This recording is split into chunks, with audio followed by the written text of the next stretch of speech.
Сейчас я расскажу за 30 секунд 5 главных инсайтов в 2025 году в сфере отделки помещений. Первый инсайт. Те, кто хотел сэкономить, не сэкономили. Второй инсайт. Те, кто хотел быстро построить, до сих пор строятся. Третий инсайт. Те, кто хотел построить ресторан без дизайн-проекта,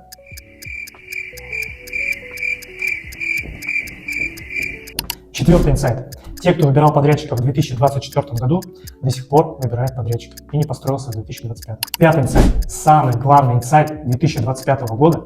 Если вы хотите качественный ремонт, профессиональный подход, то вам обязательно нужно обратиться к нам в СРБО.